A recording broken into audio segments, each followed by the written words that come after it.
Hello குட்டீஸ், எல்லாரும் எப்படி இருக்கீங்க? இன்றைக்கி நாம் ஃபஸ்ட் ஸ்டாண்டர்டுடைய சூழ்நிலையல் பாடம் தான் இன்றைக்கி பார்க்க போகிறோம். சூழ்நிலையல் அப்படின்னா நம்மை சூழ்ந்து இருப்பவை தான் சூழ்நிலையல். நம்முடைய சூழ்ந்து என்ன இருக்குது? முதல்ல நம்ம குடும்பம் இருக்குது. நம்ம குடும்பத்துக்கு அடுத்து நம்ம பக்கத்துலலாம் என்ன இருக்குது பாருங்கள், மரங்கள் இருக்குது, வயல்வெளி இருக்குது, ஆடு மாடு விலங்குகள் எல்லாம் இருக்குது, பறவைகள்லாம் இருக்குது. இதெல்லாம் சேர்ந்தது தான் சூழ்நிலையல். இதெல்லாத்தையும் தான் நாம் சூழ்நிலையல்னு சொல்கிறோம். சரிங்களா? இப்போ முதல்ல நாம் இன்றைக்கி பார்க்க போகிறது என்னை பற்றி இந்த அழகில் என் உலகம் அப்படின்ற தலைப்பு தான் நாம் இன்னைக்கு பார்க்க போகிறோம். என் உலகம்னா என்னங்க? முதல்ல நமக்கு என் உலகம் அப்படின்றது நம்முடைய குடும்பம் தானே. நமக்கு எல்லாருக்கும் உலகம். நம்ம குடும்பத்தில் யார் யார் இருக்காங்க? அப்பா அம்மா இருப்பாங்க. சிலர் வீட்டில் யார் இருப்பா? தாத்தா பாட்டி இருப்பாங்க. சிலர் வீட்டில் சித்தப்பா இல்லை சித்தி கூட இருப்பாங்க, இல்லை அண்ணா அக்கா. இந்த மாதிரி ஒவ்வொருத்தர் வீட்டில் ஒவ்வொரு மாதிரி இருக்கும் இல்லையா? எல்லார் வீட்லேயும் ஒரே மாதிரி இருக்காது இல்லையா? ஆனால் எல்லார் வீட்லேயும் அப்பா அம்மா இருப்பாங்க, சரிதானே? ஆனால் யாரோ ஒரு சில குழந்தைங்க மட்டும் என்ன பண்ணுவாங்க, தாத்தா பாட்டி வீட்டில் தங்கி படிப்பாங்க, இல்லை பெரியம்மா பெரியப்பா அவங்க வீட்டில் தங்கி படிப்பாங்க, உறவினர்கள் வீட்டில் இருந்து தங்கி படிப்பாங்க. யாரோ ஒரு சிலர் குழந்தைகள் தான். ஆனால் அதிகபட்சமாக எல்லா குழந்தைகளுமே தன்னுடைய அப்பா அம்மா கூட தான் இருப்பீங்க, அப்படி தானே? சரி. நீங்கள் உங்கள் குடும்பத்தில் இருக்கிறவங்க கூட சேர்ந்து என்ன செய்வீங்க? அவங்க கூட விளையாடுவீங்க, வீட்டு வேலைகளை பகிர்ந்து செய்வீங்க, ஓய்வு நேரங்களில் நல்லா ஜாலியாக கதை பேசுவோம், ஓடி பிடிச்சி விளையாடுவோம். இந்த மாதிரி வேலைகள்லாம் செய்வீங்க இல்லையா? அப்படி தானே? அதே போல் தான் இங்கே ஒரு குடும்பத்தில் இவங்க என்ன செய்கிறாங்க பாருங்கள். இங்கே ஒரு தாத்தா பாட்டி இருக்காங்க, இந்த அண்ணா ஒரு தம்பி இருக்கான், ஒரு குட்டி பாப்பா இருக்கா. இந்த தம்பிக்கு இந்த தாத்தா என்ன பண்ணுறாரு? சைக்கிள் ஓட்ட சொல்லி கொடுக்குறாரு. பாட்டி என்ன பண்ணுறாங்க? பபுள்ஸ் ஊதுறாங்க. அந்த பாப்பா அதை பார்த்து ரொம்ப மகிழ்ச்சியாக சந்தோஷப்படுறாங்க, ஹாப்பி ஆகுறாங்க இல்லையா? அப்போ இந்த குடும்பத்துக்கு பேர் என்னன்னா பெரிய குடும்பம். இவங்க சொல்கிறாங்க, நான் பெரிய குடும்பத்தில் வாழறேன் அப்படின்னு சொல்கிறாங்க. அதாவது அப்பா அம்மா தாத்தா பாட்டி ஒரு குட்டி பாப்பா இருக்கிறாங்க இந்த குடும்பத்தில், அதுதான் பெரிய குடும்பம். அதே போல் தான் நம்ம வீட்லேயும் நம்ம அப்பா அம்மா இருக்கிறாங்க, நம்ம தாத்தா பாட்டியும் நம்ம கூட இருக்கிறாங்க, அண்ணாவோ அக்காவோ இல்லை தம்பியோ பாப்பாவோ கூட இருக்காங்க அப்படின்னா அது பெரிய குடும்பம். இல்லை தாத்தா பாட்டி எல்லாம் இல்லை, அப்பா அம்மா மட்டும்தான் இருக்கிறாங்க அப்படின்னா அது சிறிய குடும்பம். சரிங்களா? அடுத்து பாருங்க, இவங்க நான் என் அம்மாவுடன் அக்காவுடன் வாழ்கிறேன் அப்படின்னு தம்பி சொல்றான். நான் என் தாத்தாவுடனும் பாட்டியுடனும் வாழ்கிறேன் அப்படின்னு இந்த பாப்பா சொல்றாங்க. அடுத்து பாருங்க, இந்த தம்பி என்ன சொல்றாங்க? நான் என் அம்மாவுடனும் அப்பாவுடனும் வாழ்கிறேன் அப்படின்னு இந்த தம்பி சொல்றாங்க.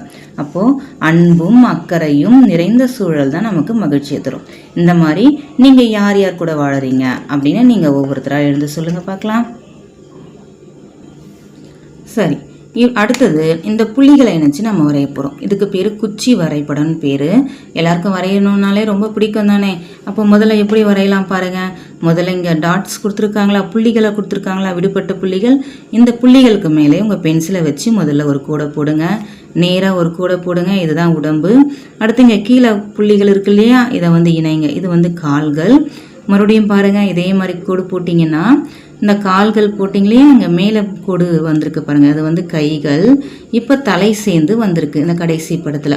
இந்த மாதிரி நீங்கள் வரைஞ்சிங்கன்னா நீங்கள் ஈஸியாக வரையறதுக்கு கற்றுக்கலாம். சரிங்களா? இது மேலேயே ப்ராக்டிஸ் பண்ணுங்கள். ப்ராக்டிஸ் பண்ணிவிட்டு கீழே நீங்களே வரையறதுக்கு ட்ரை பண்ணுங்கள். இந்த புள்ளிகள் மேலே வரைஞ்சிங்க இல்லையா, அது போல் கீழே நீங்களே வரைகிறதுக்கு இந்த மாதிரி ட்ரை பண்ணுங்கள். சரிங்களா? கீழே பாருங்கள், உங்கள் குடும்ப உறுப்பினர்களை படமாக வரைக. மேலே நீங்கள் ப்ராக்டிஸ் பண்ணீங்கள அந்த மாதிரி இப்போ உங்கள் குடும்பத்தில் யார் யார் இருக்காங்க? அப்பா அம்மா தாத்தா பாட்டியா தம்பி தங்கச்சி இருக்காங்களா? அவங்க யார் யாருன்னு இங்கே படங்கள் கொடுத்துருக்காங்களா? இதை பார்த்து நீங்கள் என்ன பண்ணுங்க, இங்கே வரைங்க. நான் இங்கே வரைஞ்சிருக்கேன் பாருங்கள். இந்த மாதிரி நீங்கள் வரைகிறதுக்கு ட்ரை பண்ணுங்கள். அடுத்து பாருங்கள், இந்த படத்தை பாருங்கள். இந்த படத்தில் யார் சமைக்கிறா? அம்மா சமைக்கிறாங்க. துணிகளை மடிக்கிறது யார்? பாட்டி துணிகளை மடிக்கிறாங்க. சரி, அயன் பண்ணுறது யார்? அப்பா அயன் பண்ணுறாங்க. அண்ணா என்ன பண்ணுறான்? அண்ணா புத்தகம் படிக்கிறான். தாத்தா என்ன பண்ணுறாரு? தாத்தாக்கு புத்தகத்தில் உதவி செய்கிறார். இந்த மாதிரி இங்கே ஒவ்வொருத்தர் ஒரு வேலைகளை செய்கிறாங்க. இது போல் நீங்கள் உங்கள் வீட்டில் என்ன வேலைகளை செய்வீங்க?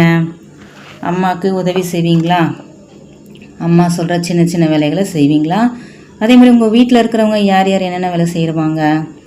அம்மா சமையல் பண்ணுவாங்க, அப்பா சமையலுக்கு உதவி செய்வார். தாத்தா பாட்டி இருந்தாங்கன்னா பாட்டியும் சமையலுக்கு என்ன பண்ணுவாங்க? அம்மா கூட உதவி செய்வாங்க. தாத்தா இருந்தார்னா தாத்தா காய்கறிகள் வாங்கிட்டு வரதுக்கு உதவி செய்வார் இல்லையா? இது போல் வீட்டில் சின்ன சின்ன வேலைகளை நம்ம என்ன பண்ணணும், பகிர்ந்து செய்யணும். நீங்கள் என்னென்ன வேலை செய்யலாம் வீட்டில்? துணிகளை நீங்கள் என்ன பண்ணலாம், மடித்து வைக்கலாம், வாட்டர் பாட்டிலில் தண்ணி பிடிச்சி வைக்கலாம். அப்புறம் உங்கள் புக்ஸ் எல்லாம் சரியாக இருக்கா அப்படின்னு நீங்கள் என்ன பண்ணலாம், அடுக்கி வைக்கலாம்.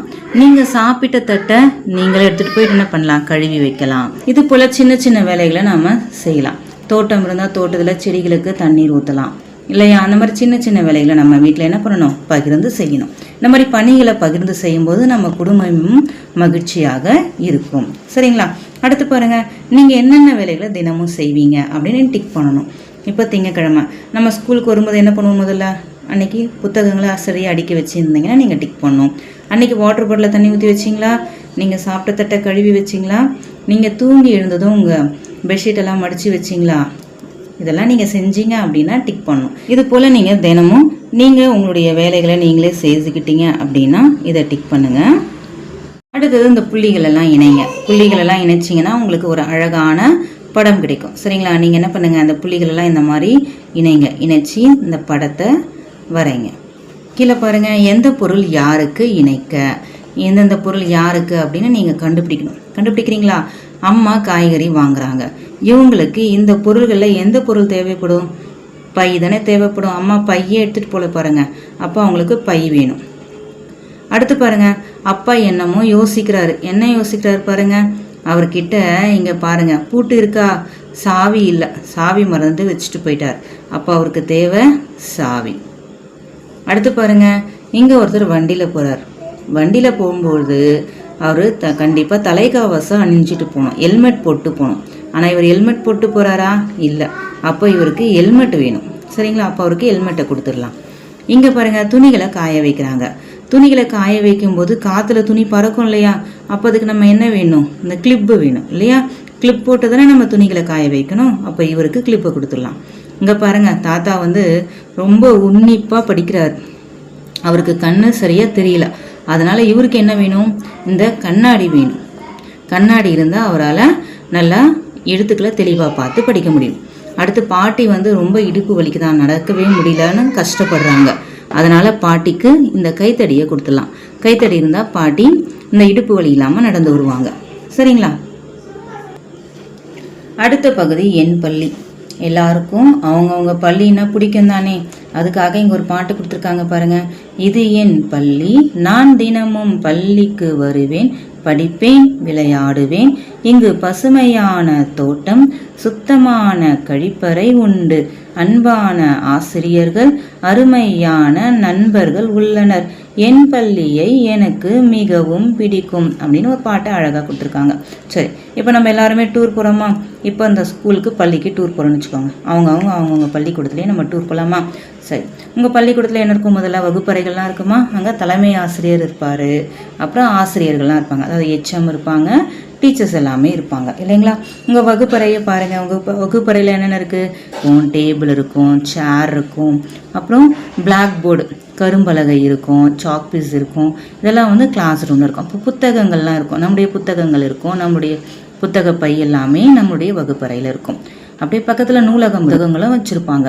முக்கியமாக சிறுவர் கதைகள், நம்ம குழந்தை பாடல்கள்லாம் அங்கே நிறைய இருக்கும். கழிவறை நம்ம பயன்படுத்துறதுக்காக ஆண்களுக்கு தனியாகவும் பெண்களுக்கு தனியாகவும் கழிப்பறைகள் இருக்கும். சரியா? அடுத்து சமையலறை தானே முக்கியமானது. ஏன்னா நமக்கு காலை உணவு, மதிய உணவு எல்லாமே இங்கே தான் சமைக்கிறாங்க. சமையலறையில் யார் இருப்பாங்க, சமையலர்கள் இருப்பாங்க. அப்போ அங்கே அவங்க சின்ன காய்கறி தோட்டமும் அமைச்சிருப்பாங்க. சமையலறையில் தான் நமக்கு சுத்தமான உணவுகள் தயாரித்து கொடுக்குறாங்க. அடுத்து பாருங்கள், இந்த கிரவுண்டெல்லாம் சுத்தமாக இருக்கிறதுக்கு தூய்மை பணியாளர்கள் வேணும் இல்லையா? இவங்க பெருக்கிறாங்க இல்லையா? இவங்க பெருக்கிறதால தான் என்ன ஆகுது, நம்ம பள்ளிக்கூடம் சுத்தமாக இருக்குது, குப்பைகள் இல்லாமல் வச்சுருக்குறாங்க. அடுத்து ஒரு ப்ளே கிரவுண்ட் இருக்குது. ப்ளே கிரவுண்டில் நம்ம என்ன பண்ணுவோம், மைதானத்தில் விளையாடுவோம், விளையாட்டு மைதானத்தில். இதுதான் நம்முடைய பள்ளிக்கூடம். சரியா? இது பண்ணித்தானே இருக்குது நம்மளுடைய ஒவ்வொருத்தருடைய பள்ளிக்கூடமும். சரி, இங்கே பாருங்கள், இங்கே 2 வகுப்பறைகள் இருக்குது. இந்த 2 வகுப்பறையை பார்க்கும்போது உங்களுக்கு எந்த வகுப்பறை நல்லா இருக்குது, ஏன்னு சொல்லுங்கள். எனக்கு இங்கே கீழே இருக்கிற வகுப்பறை தான் பிடிச்சிருக்கு. ஏன் நான் சொல்லட்டுமா? ஏன்னா இந்த மேலே இருக்கிற வகுப்பறையில் எல்லாம் அங்கங்கே அப்படி அப்படியே போட்டு வச்சுருக்காங்கப்பா, ஒரு சுத்தமாகவே இல்லை. இங்கே கீழே இருக்க வகுப்பறையில் எல்லாமே அந்தந்த இடத்துல எடுத்து வச்சுருக்காங்க. அந்த குப்பை அந்தந்த பொருட்கள் அந்தந்த இடத்துல இருக்குது. அப்போ இது பார்ப்பதற்கு ஒழுங்காக இருக்குது. அப்போ நம்முடைய வகுப்பறையும் எப்படி இருக்கணும் அப்படின்னா பொருட்கள் எல்லாமே அந்தந்த இடத்துல எடுத்து வச்சு கிளாஸ் ரூம் எப்படி இருக்கணும், நமக்கு நீட்டாக இருக்கணும். புரியுதுங்களா? சரி, அடுத்து வாங்க. இங்கே பொருட்கள் பாருங்கள், இதை எந்த பொருளோ எதோடய இணைக்கலாம். பாருங்கள், இங்கே குப்பை தொட்டி இருக்குது. குப்பை தொட்டியில் என்ன பண்ணணும், அந்த பென்சில் சீவனை குப்பைகளை போடணும் இல்லையா, குப்பை தொட்டியில். சரி, இங்கே ஷெல்ஃப் இருக்கா, இந்த ஷெல்ஃபில் என்ன பண்ணணும், ஷெல்ஃபில் புத்தகங்களை வைக்கணும். ஷெல்ஃபில் புத்தகம்லாம் இருந்ததுன்னா அந்த அலமாரியில் கொண்டு போய் வைக்கணும். அடுத்தது மேசை இருக்கா, இந்த மேசைக்கு பக்கத்தில் என்ன இருக்கணும், நாற்காலி இருக்கணும். அடுத்து பாருங்கள், கரும்பலகை, போர்டுக்கு டஸ்டர் இருந்தால் தான் நம்ம துடைக்க முடியும், அடிக்கிறதுக்கு இந்த டஸ்டர் வேணும். அடுத்தது இந்த பென்சில் பாக்ஸு, பென்சில் பாக்ஸுக்கு பேனா பென்சில் அதில் வைக்கிறதுக்கு வேணும். கீழே பாருங்கள், நண்பர்களுடன் இணைந்து வடிவமைப்பை நிரப்புக. உங்கள் ஃப்ரெண்ட்ஸோடு சேர்ந்து இந்த வடிவமைப்பை நிறைவு செய்யுங்க. எப்படின்னா முதல்ல பென்சில் இருக்குது, பால் இருக்குது, பென்சில் இருக்குது, பால் இருக்குது. அடுத்து இங்கே என்ன வரணும், பென்சில் வரணும், இங்கே பால் இருக்குது. கீழே பாருங்கள், ஃபஸ்ட்டு பால் இருக்குது, அப்போ பாலுக்கு அடுத்து என்ன வரணும், இங்கே பென்சில், பால் பென்சில், பால் பென்சில். இந்த மாதிரி நீங்கள் என்ன பண்ணுங்கள், இங்கே அழகாக ட்ரா பண்ணுங்கள். அடுத்தது இங்கே பாருங்கள், பொருள் எல்லாம் இருக்கா, இங்கே கலர்ஸ் இருக்குது. எந்த பொருளுக்கு எந்த கலர்ஸ் தேவை, என்னென்ன கலர்ஸ் இருக்குது அப்படின்னு மேட்ச் பண்ணணும். சரிங்களா? இங்கே பட்டாம்பூச்சி, வண்ணத்து பூச்சியில் பாருங்கள் என்னென்ன கலர்ஸ் இருக்குது, ரெட் கலர், சிவப்பு கலர் இருக்குது, அப்புறம் சிவப்பு வண்ணம் ரெட் கலர் இருக்குது, கருப்பு வண்ணம் பிளாக் இருக்குது, எல்லோ இருக்குது, க்ரீன் இருக்குது இல்லையா, பச்சை கலர் இருக்குது, மஞ்சள் கலர் இருக்குது. இப்போ இந்த 4 கலரும் கலர்ந்த இது வந்து எங்கே இருக்குதுன்னு பாருங்கள், இங்கே இருக்குது. இதில் வந்து இந்த 4மே இருக்கா, மஞ்சள் நிறம் இருக்குது, சிவப்பு இருக்குது, கருப்பு இருக்குது, பச்சை இருக்குது. அப்போ இங்கே தான் நீங்கள் மேட்ச் பண்ணுங்கள். இந்த மாதிரி ஒவ்வொரு பொருளுக்கும் பார்த்து அந்த கலர்ஸை வந்து நீங்கள் என்ன பண்ணணும், மேட்ச் பண்ணணும். இப்போ இந்த குடை அம்ப்ரெல்லாக்கு பார்ப்போ இந்த கலர்ஸ் இதுக்கு மேட்ச், கலர்ஸ் இங்கே மேட்ச் பண்ணுங்கள். கருப்பு, மஞ்சள், ஊதா, பச்சை இங்கே இருக்கா, அப்போ இந்த மாதிரி மேட்ச் பண்ணுங்கள். சரிங்களா? அடுத்து இந்த பந்து மஞ்சள், இது வந்து இங்கே வரும். இந்த பெட்டிகள் வந்து இங்கே இருக்குது. இந்த மாதிரி மேட்ச் பண்ணிட்டுங்க. கீழே நீங்கள் செய்ய விரும்பும் செயலுக்கு வண்ணமிடுங்க. நீங்கள் என்ன செய்ய விரும்புகிறீங்க, கயிறாட்டம் ஆட விரும்புகிறீங்களா, சறுக்க விரும்புகிறீங்களா, இல்லை பால் விளையாட விரும்புகிறீங்களா, இல்லை உட்காந்து படிக்க விரும்புகிறீங்களா, புத்தகம் படிக்க விரும்புகிறீங்களா, இதில் நீங்கள் என்ன செய்ய விரும்புகிறீங்களோ அந்த படத்துக்கு மட்டும் நீங்கள் என்ன பண்ணணும், கலர் பண்ணணும். கலர் பண்ணுறீங்களா? அடுத்தது கற்றல் பயணம். இப்போ உங்களுக்கு என்னென்னலாம் நீங்கள் தெரிஞ்சுக்கிட்டீங்க அப்படின்னு பார்க்கலாமா? நீங்கள் கைகளை கழுவும் இடங்களுக்கு டிக் குறியிடுக. இங்கே எந்த இடத்துல நீங்கள் போய் கை கழுவீங்க, இங்கே தான் குழாய் இருக்கிற இடத்துல தான் நம்ம போய் கை கழுவோம். அப்போ இங்கே டிக் பண்ணிக்கோங்க. உங்களின் குடும்ப உறுப்பினர் ஒருவரை குச்சி படமாக வரைக. குடும்ப உறுப்பினர் ஒருத்தரை நீங்கள் என்ன பண்ணணும், இப்படி குச்சி வரைபடமாக வரையணும். வரைகிறீங்களா?